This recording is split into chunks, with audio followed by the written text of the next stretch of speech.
Tonight, preparing for a hard landing. ISIS brides and their children about to land in Australia, too, into Sydney Airport.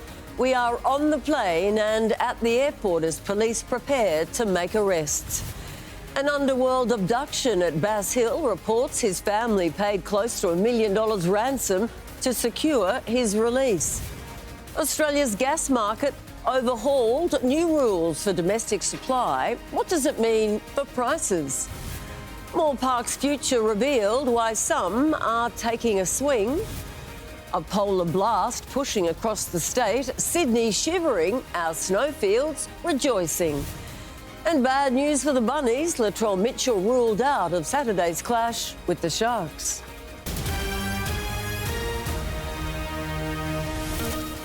This is 10 News Sydney with Sandra Sully. Good evening. As we go to air tonight, families linked to Islamic State fighters are just moments away from arriving in Australia, including a mother and child who are about to land here in Sydney. 10 News has spoken to a close friend of the women who claim they have been demonised and their time in Syria was hell on earth. But there is little sympathy from some, with at least one Sydney councillor publicly declaring that the group isn't welcome in his city. Flying into a firestorm at Doha Airport, so-called ISIS brides and their children finally coming home after several years in a Syrian camp. I have had a brief chat to them. They say they're looking forward to touching down back in Australia. They are looking forward to tasting Melbourne coffee again. A family friend travelling with the group telling 10 News the women feel like they've been demonised by the public, describing their time in Syria as hell on earth, saying Australia will be paradise for their children. The kids have got nothing to do with this. They didn't make the decision to travel to Syria and the Middle East, and we've got an obligation to ensure that they're safe. Police will be waiting when they arrive. Some women will be detained, facing terror and crimes against humanity charges related to slave trading. The ones that I've spoken to say they are willing to take the hit of being arrested if it means that they can provide a better future for their children. It's not clear where the ISIS-linked families will settle. While the majority will be in Melbourne, a mother and her child are expected to live here. You can bet your bottom dollar it's going to be somewhere in Western Sydney. One Cumberland councillor insists they're not welcome. As far as I'm concerned, and the residents that I've spoken to, absolutely not. Much are all Australians going to have to pay for the monitoring, for the security? Where are they going to go? Most of the children were born in Syria and haven't visited Australia. They're now just moments away from navigating a new life in a place they've never known. Allow them to reintegrate and have a future. The only place they can do that is their home here in Australia. No one has any sympathy for anybody who actively participated or supported what ISIS did. I'd also say this, that children don't get to pick who their parents are. Well, our reporter John Paul Gonzo is live at Sydney Airport right now for us. He joins me now. John Paul, that woman and child are about to land.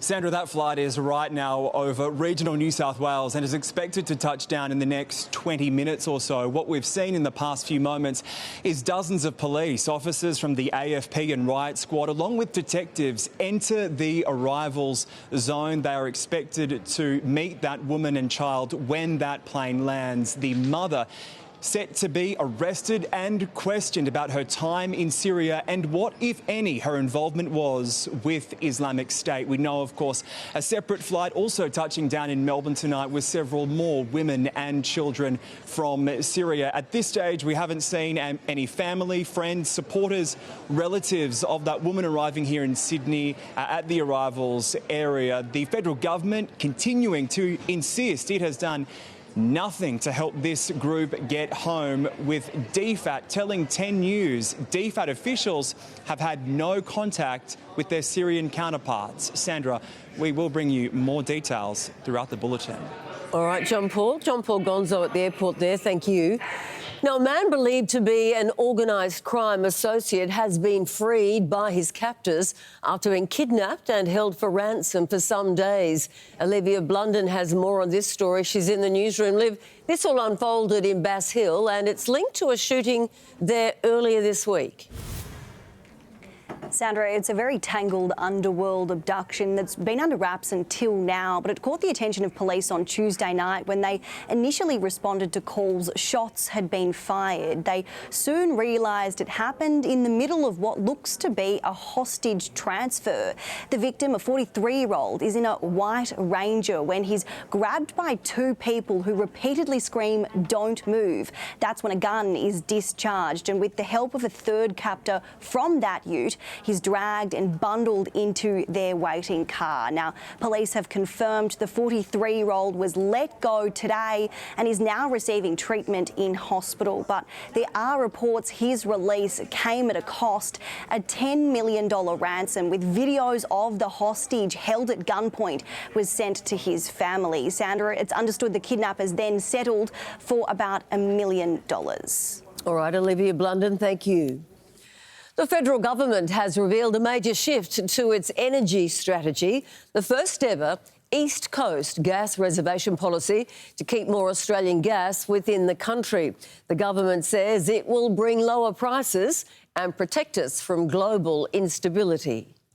Despite being one of the world's biggest LNG exporters, Australian homes and businesses have faced repeated warnings of gas shortfalls. This is Australian gas, so Australians should have first go at it. The federal government announcing from mid-next year, energy giants will be forced to set aside 20% of gas supplies for domestic use. It will ensure a modest oversupply of Australian gas use, which will ensure downward pressure on prices. It's good to see the Labor Party finally getting on the fossil fuels bandwagon. An East Coast gas reserve's long been called for to ensure supply and protect households and manufacturers from global price shocks like Russia's war in Ukraine. Our gas market prices will no longer be hostage to international markets. The only question that really is around this is why has it taken so long? Having rejected calls for a new tax on gas exports, the federal government says the new scheme won't impact existing long-term contracts with international buyers, which have been used as a bargaining chip for fuel shipments.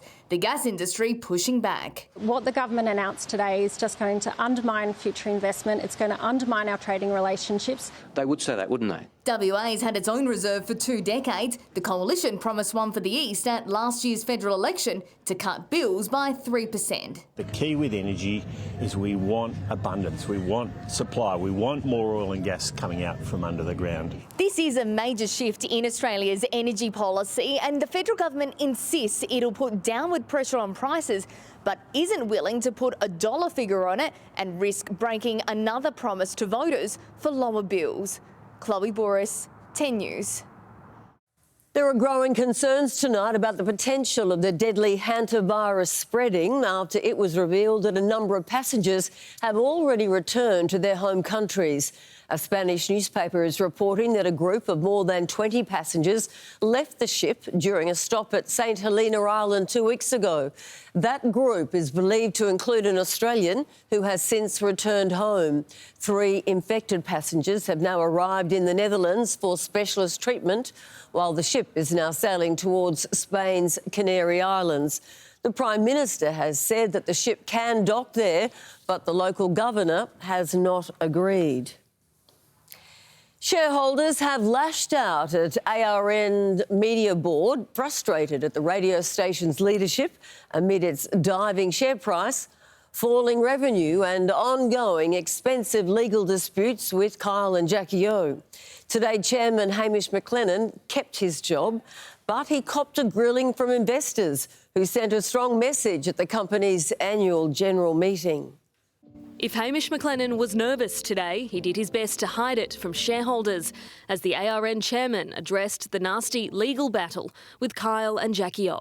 I would like to assure shareholders that the board is committed to defending these claims and actively pursuing the cross-claims. But the combined $170 million lawsuit is spooking investors, 90% of whom today voted against the company's remuneration report. and the hefty salaries enjoyed by the board, including new CEO Michael Stevenson, who takes home more than $1 million a year, all while ARN's share price has plunged by 52% in 12 months. The remuneration report did not receive the level of shareholder support we would have liked in the ARN's CEO says Metro radio revenue has declined by $28 million. $6 million of that attributed to tough advertising market conditions. Another $22 million related to clients who chose not to advertise. There were a number of advertisers that had concerns about the safety or the brand safety of some of our content. It's expected brand safety will play a major part in ARN's cross-claim against Kyle and Jackie O, neither of whom were present here today for the shareholders' meeting. Shareholders also voiced frustration at former CEO Kieran Davis, who stepped down last October. ARN described his tenure of 16 years as dynamic leadership that left the network in a state of enduring success. If you can look everyone in the face and say that ARN is an enduring success when shareholder value has been decimated, I would be shocked. We know that the industry is under incredible pressure. Perhaps the ARN board is under the most pressure of all. Taylor Ryan, 10 News. The 18-hole Moore Park Golf Course, one of the busiest in Australia, will be cut by a third, making way for 20 acres of public parkland for the growing community. Initial plans were to slash it by half, but golfers say the so-called compromise is still hitting them in the rough. Pitching a plan for Moore Park as a place for the whole community. Walking tracks, pathways for running and for cycling, off-leash dog area, a community sporting facility, multi-purpose courts. The Planning Minister maintains the grass is looking greener for golfers too, despite them being forced to share 20 hectares of their fairways with the public. We've been able to work with a renowned course designer to come up with something that will actually improve play. After consulting with the community, the reconfigured 45-par golf course will increase from the proposed 9 to 12 holes and will include a bigger 90-bay driving range, an 18-hole mini golf course, as well as putting and chipping greens. 9 holes is give you half of your meal. It's like going to a restaurant and say, no, you're going to have the entree, not the main meal. To be quite frank, it is far from what is actually possible here, which is keeping 18 holes and creating parkland. Both, he fears, will be subpar with a building budget of just $50 million. But the government says it's enough to create much-needed open space for a community that's expected to grow by 100,000 people between now and 2041. Construction will tee off on July 1, when fences will be pulled down and the parkland opened up to the public. As for golfers, well, the government promises they'll be able to play a minimum of 9 holes throughout the entire process, until the new course opens next year. But far from a hole-in-one, other major upgrades will take a little longer, due to be completed by 2028. Tallulah Thompson, 10 News. As our meteorologist Josh Holt has been predicting all week, the cold blast has certainly arrived, dropping temps and delivering widespread snow to the joy of many. So let's bring him in now. Josh, we can blame you, but just how cold did it get today? Well, at least I can't blame us that they didn't know, Sandra. We've been talking about it all week. And Sydney itself at 4 p.m. this afternoon got down to 14.9 degrees. But if you were outside in those westerly winds, the apparent temperature in Sydney at that time was sitting on 4.8 degrees. So it is a substantial cold snap, which is pushing through southeastern Australia right now. It's also had a big effect on our ski fields further south. This was Perisher earlier this morning, as you can see, getting a decent dusting there. In fact, we saw temperatures in Thredbo get down to minus 6.5 degrees Celsius, but the apparent temperature there getting down to minus 15.3 degrees, if you don't mind. Over the border, this was Victoria and Mount Hotham getting down to minus 5.3 degrees, and apparent temperature or feel like temperatures there getting down to minus 14.1 degrees. So hopefully, in the lead up to the beginning of the ski season, we see more of this snowfall. Of course, it all kicks off on the King's Birthday long weekend. Let's take a look at the weather pattern unfolding across southeastern Australia right now. So this is the fetch of southwesterly winds that have driven that very cold air mass in and across southeastern Australia. As a result, dropping down the temperatures today and providing that snowfall across the ski fields. We hit 23 in Coffs today, 15 in Dubbo and 12 degrees in Wagga for the western parts of Sydney, 19 for Richmond and Penrith and 20 degrees for Parramatta. Will it warm up at all as we head towards the weekend? We'll find out at around about 5 to 6. All right, Josh, we'll see you then. Thank you. As you can see, Tara Rushen is here with a quick preview of tonight's sport. And Tara, got great news for the Bunnies. Latrell Mitchell won't face the Sharks on Saturday night, ruled out with injury. He has been indeed. His name just dropped off the team list a little earlier. So he's ruled out with a back injury suffered in last weekend's clash with Newcastle. So will he return in time for State of Origin? How the Great Wall of Sydney FC are feeling primed to ground down the Newcastle Jets in Saturday night's semi-final. And high drama hit Game 2 of the Eastern Conference semi. Surely someone on court was tall enough to free the ball. Who mopped up the mess? Yep, we'll tell you a little later in sport. All right, thanks, Tara. See you then. Stay with us. Still to come, the disturbing search history for a former Knox grammar teacher found guilty of procuring a child for sex online. Charges laid over a deadly accident in the Royal National Park. The man who changed the world of news forever. We look back at the extraordinary life of CNN creator Ted Turner. And the curious little one who simply stole the spotlight at the Education Minister's childcare announcement.